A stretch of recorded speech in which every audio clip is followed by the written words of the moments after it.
चुट्टी मूल आज पाखु लगेबा आरंभ कर दिंतु। चुट्टी बहुत मात्रा लंबा हवा को लगे चुट्टी जो आपंकर झड़ुची ताहा चुट्टी झड़वा बंद हम आपंकर बेबी हेयर पलि आस जोटा कि घरे बनवा पूरा नेचुराल उपाय बनवा मात्र गोटे मास ये टोनर को लगे देखूँ देखिए जदि आप चुट्टी झड़वा स्टॉप न हो जाए तो मोर बहुत हेयर फॉल होता किसी मास पूर्व मुझे टोनर को यूज कली ना मत बहुत बढ़िया रिजल्ट देखा मिलला से भाविली आपण मान सहित भी शेयर करे जोटा कि घरे पूरा नेचुराल उपाय टोनर को बनवा पूरा हेयर लगे पारे आपड़ पूरा स्काल्प भल भाव एप्लाय करूँ आपको बनवाई आमको कौन दरकार आसतु जाना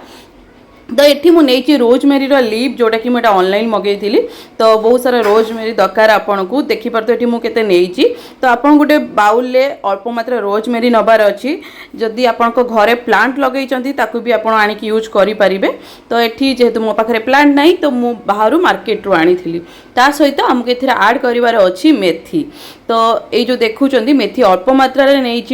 जदि आपणकर चुट्टी बेसी अच्छी बहुत मात्रा अच्छी हेयर फॉल होची तो आप बेसी मात्रा नहीं पारे और आपंकर जदि कम हेयर अच्छी आप हिसाब से नहीं पारे ता सहित ये मुझे चाउल जोटा कि आम घरे किचन अच्छी आम चाउल आउ सांगे आमको ये दरकार अदा छोट खंड अदा नहीं कहीं आमको ये जो टोनरटा 7 दिन ही बनई रखार अच्छी तापर पुणी थे नेक्स्ट आमको बनवा अच्छी तो अदा को छोट छोट पीसेस कर काटी नबार अच्छी तो ये बाउल आगे सब रखी दिंतु देखिपे मुझे सब जिनस आपण सहित सेयार करदी भिडियो को पूरा भल भाव आप देखुए ना तो आप निजे जानीपर यही सब जिनस जोटा कि बहुत सहजरे घरे मिल जाव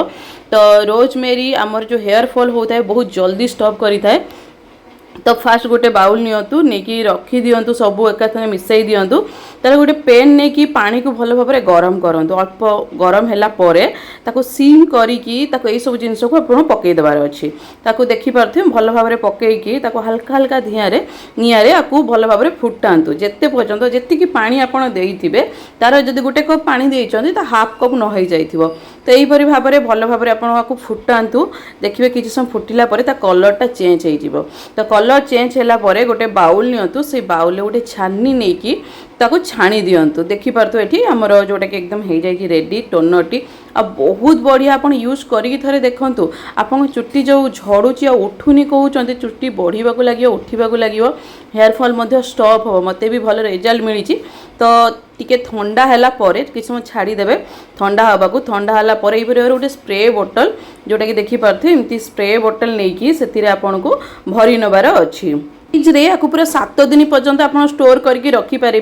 किसी भी असुविधा हेनी सप्ताह 2 ରୁ 3 थर को भल भाव आप स्कार्फ लगेबे ता सहित आप पूरा हेयर लेंथ रे भी आपको लगे पारे तो ये देखिपे आम टोनर एकदम हो जाए रेडी तो आपको आम स्कार्फ रे लगेबा तो चुट्टी रे लगेला पूर्व फास्ट आम आम चुट्टी रे भल भाव कम करके नटा को छड़े नबा तापर आपको आम स्कार्फ रे लगेबा आपको लगेला परे सेमती नहीं कि आमको चुट्टी वाश करने को पड़ो बिल्कुल नहीं आप सेमती लगे ओवरनाइट रखुँ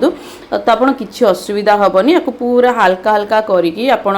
जो चिरुनी करी आपन को एप्लाय करिबार अच्छी तो देखिपे ये भल भाव में आपको एप्लाय करुँची तो यहीपरी आपको एप्लाय पूरा चुट्टी सारा भल भाव में आपको लगातु किसी हेनी चिपचिपा भी लगे भल पूरा स्मूथी रही असुविधा ना आपको लगातु मु देखिपे भल भाव में आगे पछरे सबुआड़े आपको भलसे मुझे लगाऊँगी आपणकर जो हिसाब से हेयर अच्छी से हिसाब से लगातु जदि आप लगे पारना क्या भी कहींपारे कि लगेवाईका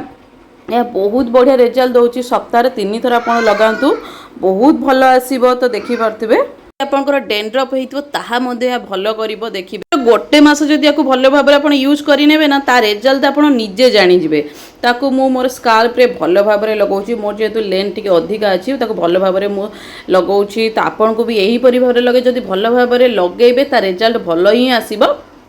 को भलसे लगेला परे यार को भल भाव में आमको मसाज करने को पड़ो देखिपे ये सप्ताह आपड़ जदि डेली करना जहाँ भी 3 टाइम आप करूँ और बहुत भल रिजल्ट आसी था ब्लड सर्कुलेशन आम बढ़ी थाए आम जो हेयर ग्रोथ होना था ग्रोथ हवा को लगी था तो आपको देखिपे मोर जो लेंथ अच्छी केते बहुत बढ़िया अच्छी आ चुट्टी जो झड़ूला ताहा स्टॉप है तो भाविली आपण मान सहित भी शेयर कली आपन को जदि भल लगे आप निजे ट्राए करेंगे मत कमेंट तो निश्चित करेंगे बहुत भल आसो रिजल्ट सिल्की और साइन हम आपण चुट्टी आपड़ ट्राए करूँ बढ़िया रिजल्ट आसो जदि आप मो वीडियो देखुं आते पर्यंत आप लाइक करना सब्सक्राइब करना आगे जाकि सब्सक्राइब कर दिंतु जदि वीडियो देखुं और लाइक निश्चित करेंगे ଆଉ ଆପଣ ନିଜେ ଘରେ ଟ୍ରାଏ କରନ୍ତୁ ଆଉ ଟ୍ରାଏ କଲା ପରେ ମୋତେ କେମିତି ଲାଗିଲା ଆପଣ ହେୟାର ଗ୍ରୋଥ୍ କେମିତି କ'ଣ ଅଛି ମୋତେ କମେଣ୍ଟ ତ ନିଶ୍ଚିତ କରିବେ ସାଙ୍ଗମାନେ ତ thank you bye bye see you.